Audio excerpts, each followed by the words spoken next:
चरम तीर्थंकर श्रमण भगवान महावीर स्वामी जी के चरणों में कोटिशा वंदन। एक भव अवतारी चर्चा चक्रवर्ती भीष्म प्रतिज्ञाधारी अखंड बाल ब्रह्मचारी आचार्य सम्राट पूज्य श्री जयमल जी महाराज साहब के चरणों में कोटिशा वंदन। व्याख्यान वाचस्पति वचन सिद्ध साधक उग्र विहारी आशु कवि 12वें पट्टेदार आचार्य प्रभा श्री पार्श्व चंद्र जी महाराज साहब SS जैन समनी मार्ग के प्रारंभकर्ता अनुपेय ध्यान प्रणेता प्रवचन प्रभावक मेरे जीवन उद्धारक पूज्य गुरुदेव डॉक्टर श्री पदम चंद्र जी महाराज साहब को वंदन करते हुए सभी गुरु भगवंतों को वंदन करती हूँ। शमनी जी को विधिक वंदना। गुरुदेव की आज्ञा से आत्मबंधु तत्ववेता श्रमण भगवान महावीर स्वामी के उस युग के समय दूषित ब्राह्मण संस्कृति के विरुद्ध श्रमण संस्कृति को पुनर्जीवित करते हुए द्रव्य कर्मकांड रूप को भाव कर्मकांडी स्वरूप को बताते हुए जो यज्ञ के अंदर हिंसा होती थी उस हिंसा को रोका है। बड़ी साधु वंदना के अंदर आप प्रसंग सुन रहे हो। आचार्य सम्राट पूज्य श्री जयमल जी महाराज साहब के द्वारा रचित काव्य रचना 250 से अधिक काव्यों की रचना की है। उसके अंदर एक है बड़ी साधु वंदना। इसकी कड़ी चल रही है। 25वीं कड़ी के अंदर धन्य विजय घोष मुनि जय घोष बलिजान श्री गर्गाचार्य पहुंचा 6 निर्वाण। बंधुओं, विजय घोष और जय घोष दोनों सहोदर विप्र होते हैं, वेदों के ज्ञाता होते हैं। और वहाँ पर जिस समय जय घोष नदी के तट पर स्नान करने के लिए जाते हैं और जब वापस लौट के आ रहे थे तो उन्होंने देखा एक दृश्य। उस दृश्य को देखकर मन के अंदर परिवर्तन आ गया। वह दृश्य था कि एक सर्प जो मेंढक को अपने मुंह में ले लिया और उसको निगलने की कोशिश कर रहा था और वह मेंढक भूखा था तो उसने पहले ही एक कीट को अपने मुख में रखा था। इधर सर्प उस मेंढक को निगलने की कोशिश कर रहा है और मेंढक उस कीट को खाने की कोशिश कर रहा है। और एक पक्षी आकाश के अंदर उड़ते हुए पंख फड़फड़ाते हुए अपने चोंच के माध्यम से उस सर्प को पकड़ लेता है। उसको 3-4 बार पटक दिया और उसको पचाड़ते उसको निगलने की कोशिश करता है, लेकिन वो सर्प बार बार उससे छुटकारा पाने की कोशिश कर रहा, लेकिन वो जो पक्षी है कुररा पक्षी वो उसको छोड़ नहीं रहा है। तो इस संसार के अंदर जीव ऐसा ही है जो बलिष्ठ होता है, जिसमें ताकत कम रहती है, उसके ऊपर अत्याचार करता है। बंधुओं, केवल ये पक्षी नहीं, समाज के अंदर भी ऐसी परिस्थिति चलती आ रही है। वहाँ पक्षी एक दूसरों को छोड़ने की कोशिश करता है लेकिन छोड़ नहीं पाता है।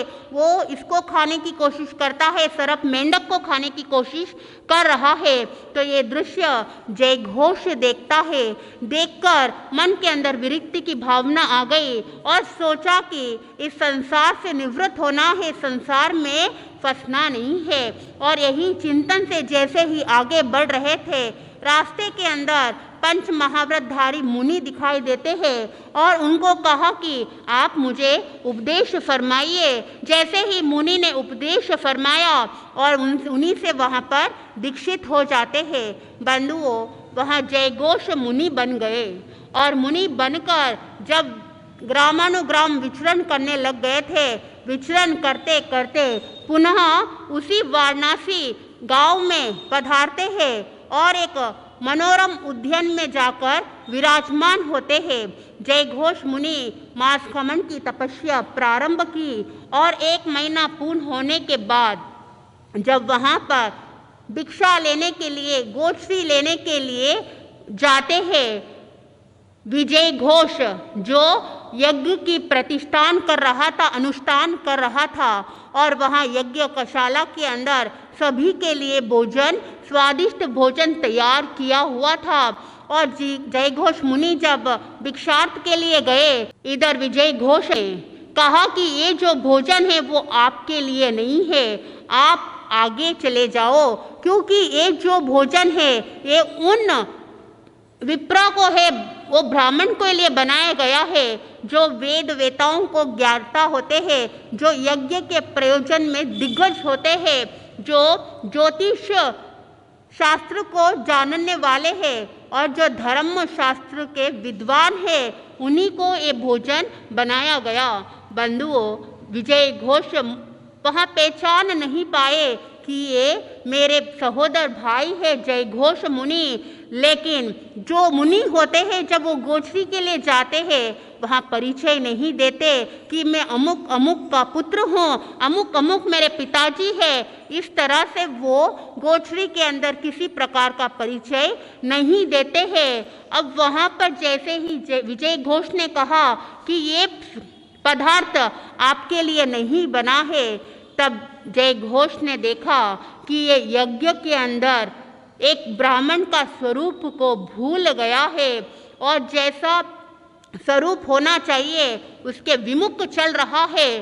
तो वहाँ जय घोष ने कहा विजय घोष को कि तुम कह रहे हो कि ये जो भोजन है वहाँ वेद वेताओं के लिए ही बनाया हुआ है। क्या तुम जानते हो कि प्रमुख प्रधान तत्व कौन सा है? और तुम कह रहे हो कि ये यज्ञ के प्रयोजन के लिए, दिग्गज के लिए बनाया है। तो क्या तुम जानते हो यज्ञ और यज्ञार्थी का क्या होता है मतलब? और तुम कह रहे हो कि ये ज्योतिष शास्त्र का ज्ञाता होते हैं, उन्हीं के लिए बनाया हुआ है। क्या तुम प्रमुख मुख को जानते हो, नक्षत्र को जानते हो?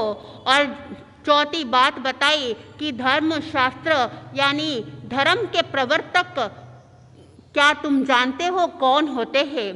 विजय घोष ने ये सारी बात सुनी, तब मन के अंदर विचार आया कि मैं वेदों को जानता हूँ लेकिन इन सब चीज़ों को मैं नहीं जानता हूँ। और वहाँ पर सभी लोग, उनके जो भी सहोदर होते हैं, वो सब आगे आते और कहा कि इसका मतलब आप ही बता दीजिए, हम इसका औचित्य नहीं जानते, आप किस अपेक्षा से आप बोल रहे हो, हम असमर्थ्य है, तो आप हमको इन सारे सवालों का जवाब दे दीजिए। बंधुओं, वहाँ पर जय घोष ने कहा कि कर्म रूपी ईंधन को लेकर धर्म ध्यान रूपी अग्नि में अगर भावना रूपी घृत को आहुति देते हैं तो उसको अग्निहोत्री कहते हैं। यानी इस अग्निहोत्री के अंदर जो सत्य है, जो क्षमा है, जो चारित्र है, ये सारी अग्निहोत्री के अंदर साधक अपने मन के विकारों को स्वाहा कर सकता है।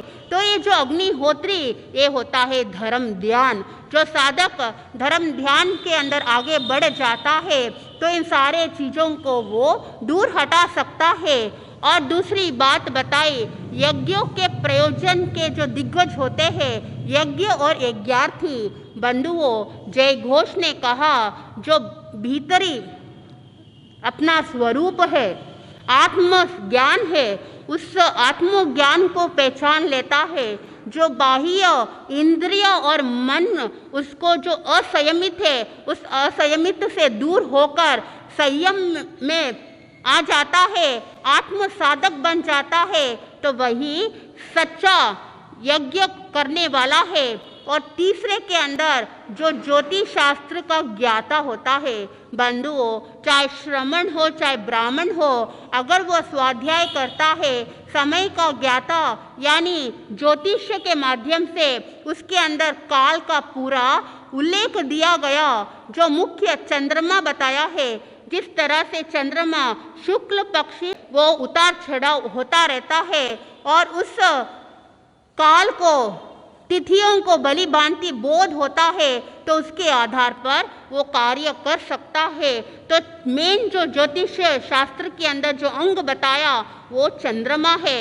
और चौथे के अंदर धर्म शास्त्र का ज्ञाता यानी जो धर्म प्रवर्तक होते हैं, ऋषभ देव भगवान, पहले तीर्थंकर, जो धर्म के प्रवर्तन करने वाले, धर्म की आदि करने वाले, जो स्वयं तिरे और दूसरों को तारने वाले। जय घोष मुनि ने आगे बताया कि एक सच्चा ब्राह्मण कौन होता है।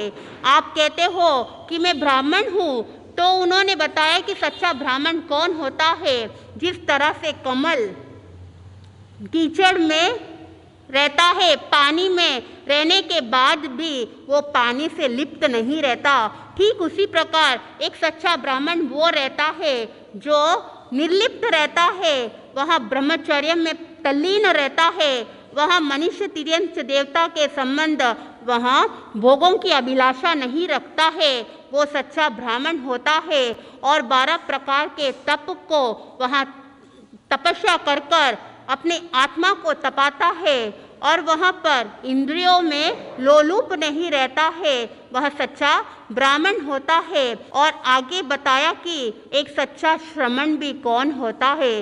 बंधुओं, जो मोक्ष की अभिलाषा करने वाले ज्ञान दर्शन चारित्र और तप से युक्त होते हैं, वहाँ उसके लिए जो श्रम करते हैं वो श्रमण होते हैं। जो श्रम करने वाला हर कोई श्रमण नहीं हो सकता। जिस तरह से एक व्यक्ति, एक मजदूर सुबह से लेकर शाम तक श्रम करता है, मेहनत करता है, भार को ढोलता है, लेकिन वो श्रम नहीं कहलाएगा। अगर जीवन भर भी अगर उसमें वो श्रम कर भी लेगा तो वो श्रम नहीं, श्रमिक कहलाता है। तो जो मोक्ष की अभिलाषा करने वाले नवीन कर्मों को आते हुए को रोकते हैं और पुराने कर्मों को क्षय करने की क्षमता रखते हैं, वह श्रमण है। और स्थानांक सूत्र के अंदर 10वें स्थाना के अंदर 10 प्रकार के मुंडन बताए गए हैं। बंधुओं, केवल सिर मुंडन करने से वहाँ श्रमण नहीं कहलाता है। वो 10 मुंडन है: श्रोतेंद्रिय, ज्ञानेंद्रिय, रसनेंद्रिय, स्पर्शेंद्रिय, क्रोध, मान, माया, लोभ और एक सर। बंधुओं, श्रोतेंद्रिय यानी श्रोतेंद्रियों को निग्रह करना, चक्षुंद्रिय को निग्रह करना, घ्राणेंद्रिय को, रसनेंद्रिय, स्पर्शेंद्रिय को निग्रह करना है और क्रोध, मान, माया, लोभ को क्षय करना और सर मुंडन यानी लोच करना। तो वहाँ स्थानांक सूत्र के अंदर ये 10 बातें बताई है, लेकिन केवल सिर मुंडन करने से वहाँ श्रमण नहीं कहलाता है। 1 से लेकर 9 तक का अगर वहाँ मुंडन करते हैं तो वहाँ सच्चा श्रमण कहलाता है। बंधुओं, जिस समय विजय घोष ने वहाँ भिक्षा के लिए मना कर दिया था, लेकिन वो सच्चे श्रमण वही होते हैं जो सुख या दुख हो, चाहे मान अपमान हो, सम्मान हो, चाहे जन्म मरण हो, चाहे वहाँ पर किसी भी प्रकार का निंदा प्रशंसा हो, फिर भी उसमें संभाव रखते हैं, वहाँ सच्चे श्रमण होते हैं। और आगे बताते हुए कहा कि एक ब्राह्मण है, वो ब्राह्मण की उत्पत्ति कहाँ से हुई, यानी उद्भव कहाँ से हुआ ब्राह्मण का। भरत चक्रवर्ती की विनीता नगरी के बाहर ऋषभदेव भगवान और उनके शिष्य मंडली अष्टपद पर्वत पर विराजमान थे। जब भरत चक्रवर्ती को ये बात पता चलती है, मन के अंदर अहो भाव कि मुझे उनके दर्शन करने के लिए जाना है और राज रिद्धि के साथ में वहाँ दर्शन करने के लिए मन के अंदर अभिलाषा जगी और साथ में विचार आया कि मैं चारों आहार को साथ में लेकर जाऊंगा और उन शिष्यों को प्रतिलाभित करूंगा। तो ऐसी भावना उनके मन में आई और आदेश दे दिया कि विपुल मात्रा के अंदर चारों आहार को तैयार करना है और आहार को तैयार करके वो गाड़ी में भरकर वहाँ ऋषभदेव भगवान के पास जाते हैं दर्शन करने के लिए और उन आहार को भी अपने भाव के अनुसार देने के लिए। बंधुओं, ऋषभदेव भगवान ने कहा कि जो मुनि के लिए जो आहार बनाया जाता वह मुनि के लिए कल्पनीय नहीं है, वो उस आहार को ग्रहण नहीं करते और जो आगे से लाकर आहार बहराया जाता है वो भी मुनि के लिए कल्पनीय नहीं है। इस बात को जानकर भरत चक्रवर्ती के मन में निराश आ गई थी कि मैं इतनी अच्छी भावना से लेकर आया हूँ, लेकिन अब क्या करूँ। तब प्रथम देवलोक के अधिपति शकेंद्र ने भरत को एक सलाह दी कि जो ये आप भोजन लेकर आए हो, इसका जो व्रतधारी साधर्मी बंधु होते हैं उनको ये भोजन आप करवा सकते हो।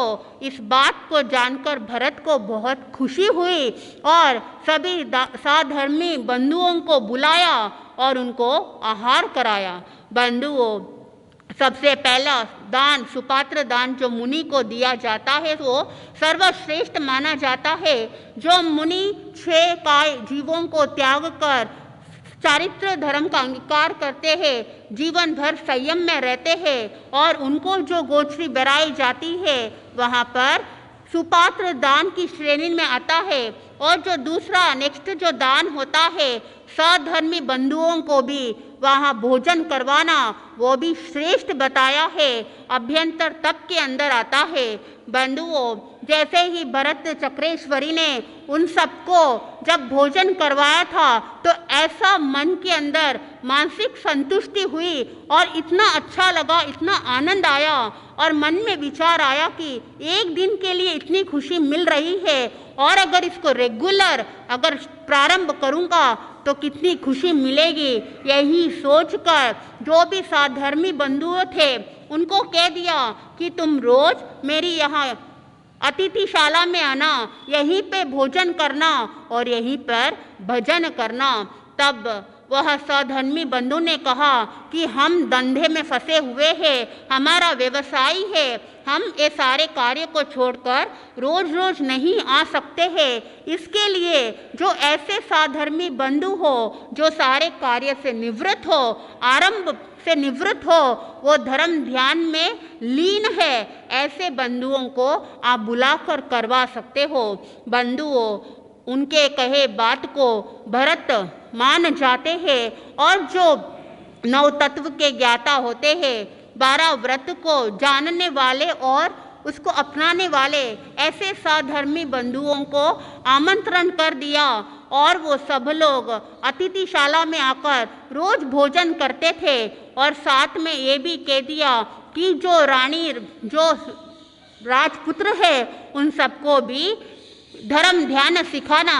बंधुओं, ऐसा चलता गया, लेकिन धीरे धीरे जो साधर्मी बंधु है उनकी जगह पर दूसरे श्रावक लोग आने लग गए और वहाँ पर जो अधिपति है वो आकर भरत को कहने लग गए कि साधर्मी बंधु के अलावा जो गलत श्रावक है वो भी इसमें सम्मिलित होने लग गए हैं और जो सच्चे श्रावक उनको दिल को ठेस पहुंच रही है, तो क्या करना।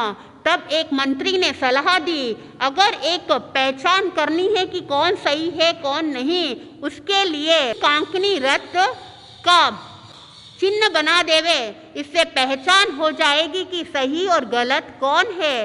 तब वहाँ भरत उस चीज को मान जाते हैं और जो भी साधर्मी है, जो धर्म ध्यान करने वाले, जो आरंभ से निवृत्त है, ऐसे को चयन किया गया और उनको भरत के पास भेजा गया। भरत ने शरीर के ऊपर 3 कांकणी रत्न का बंधुओं, अब वहाँ भरत ने उन साधर्मी बंधुओं को कह दिया, जब तुम भोजन करके वापस लौट जाओगे उस समय मेरे पास आना और मुझे कहना कि मैं जीत गया, किसी प्रकार का कोई भय नहीं और महान यानी आत्म गुणों का हन हो रहा है। बंधुओं, ये बात जो भी साधर्मी बंधु आते वो भोजन करके भरत को इस तरह से कह के वापस चले जाते थे। इधर भरत जैसे जैसे इन शब्दों का चिंतन करने लग गए कि ऐसा कौन है जो मुझे जीत लिया है और मैं भयभीत हूँ और मेरी आत्मा को हन करने वाला है, सद्गुणों को हनन करने वाला है। तब उन्होंने चिंतन किया, बिल्कुल सही कहा, वो मेरे हितैषी है, यानी कषाय जो मुझे जीत लिए है, जीता है और मैं इन कषायों से भयभीत हूँ, यानी मुझे मेरी आत्मा का कल्याण करना है, मेरी आत्मा जो इन कषायों में लुप्त है उसका हनन होते हुए बचाना है। ये भरत के मन के अंदर विचार आया और वहाँ सोचने लग गए कि मैं जब जब इसके बारे में चिंतन करता हूँ तब मैं वापस स्थिर हो जाता हूँ, लेकिन मैं इन भोग विषयों में डूबा हुआ हूँ, कितना प्रमादी बन चुका हूँ। बंधुओं, वो रेगुलर ऐसे ही चलता रहा। साधर्मी आते और वहाँ भोजन करके उनको उद्बोधन देके चले जाते थे। इस तरह से करते करते भरत चक्रवर्ती के कर्म हल्के होते गए, क्योंकि वो चिंतन करने लग गए और उसी चिंतन की धारा के अंदर कर्म जैसे जैसे हल्के होते गए, शीश महल के अंदर उनको केवल ज्ञान केवल दर्शन की प्राप्ति हो जाती है। बंधुओं, जो साधर्मी बंधुओं के शरीर के ऊपर कांकणी रत्न के जो चिन्ह था, वो जब तक चक्रवर्ती होते हैं तब तक ही वो चिन्ह रहता है, वह चक्रवर्ती तक ही वो कांकणी रत्न मौजूद रहता है। आदित्य यश को उत्तराधिकारी बना दिया और राज्य अभिषेक कर दिया गया। बंधुओं, अब वहाँ कांकणी रत्न तो मिट गया और आदित्य यश को भी वो चीज़ बहुत अच्छी लगने लग गई कि सधर्मी बंधुओं को भोजन कराना कितना श्रेष्ठ है।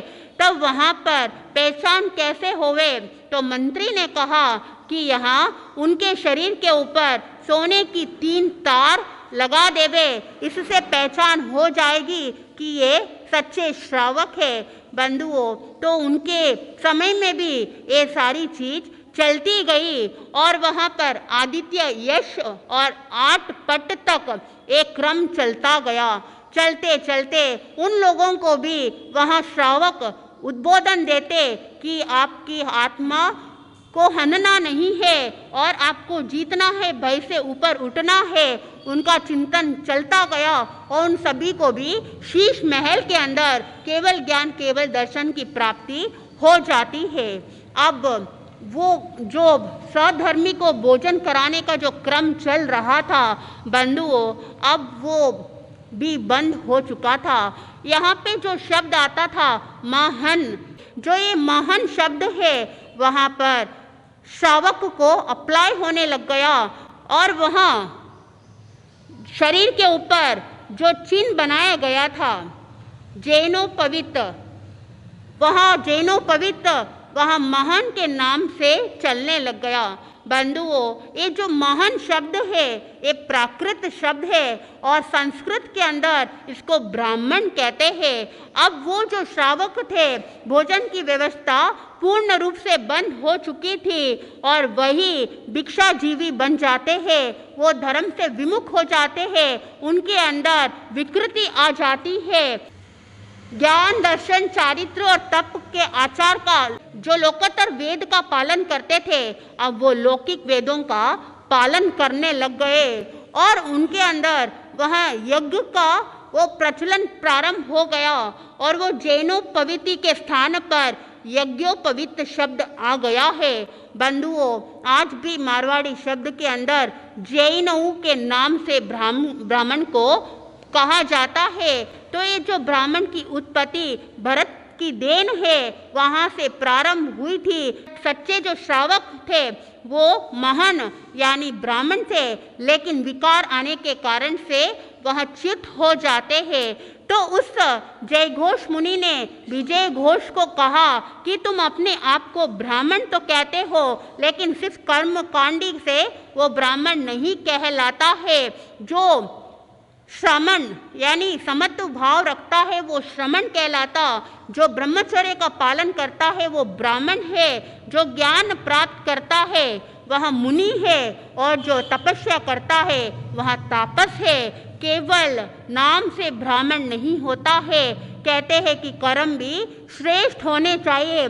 जिसके कर्म श्रेष्ठ होते हैं वहाँ चाहे जाति कैसी भी हो, अगर वो शूद्र है लेकिन कर्म अगर श्रेष्ठ है, जिस तरह से हरिकेशी बल मुनि बताया। बंधुओं, हरिकेशी बल मुनि शूद्र चांडाल परिवार से लेकिन कर्म श्रेष्ठ थे। तो जो जैन परिवार के अंदर जन्म लेने के बाद भी अगर कर्म शूद्र होते हैं तो वह शूद्र कहलाएगा, और अगर शूद्र परिवार के अंदर जन्म लिया लेकिन अगर कर्म श्रेष्ठ होते हैं तो वह जैन कहलाएगा। जय घोष मुनि ने विजय घोष को बताया कि एक सच्चा ब्राह्मण कौन होता है, तो वह बात को जान लेता है। जयघोष मुनि को वंदन करता है। बंधुओं, विजय घोष ने कहा कि अभी आप हमारे यहाँ पर भोजन को स्वीकार करो। तब जयघोष मुनि ने कहा कि मेरा औचित्य भोजन को स्वीकार करना नहीं है। वो अनिच्छा प्रकट करते हैं और कहा कि अगर तुम पंच महाव्रतधारी बन जाते हो, ये यज्ञ को त्याग कर देते हो, तो वो ही श्रेष्ठ है। विजय घोष भी जयघोष मुनि से सारी बातों को जानकर संयम के पथ पर आगे बढ़ जाते हैं और विजय घोष मुनि कालांतर के अंदर उत्कृष्ट तपस्या आराधना करते हुए वह सिद्ध बुद्ध और मुक्त हो जाते हैं। तो इस तरह से विजय घोष जान लिए कि एक सच्चा ज्योतिष शास्त्र क्या होता है, धर्म शास्त्र क्या होता है, वेद वेदांतों को किसको कहते हैं। बंधुओं, ऐसे बड़ी साधु वंदना के अंदर चारित्र आत्माओं का वर्णन मिलता है।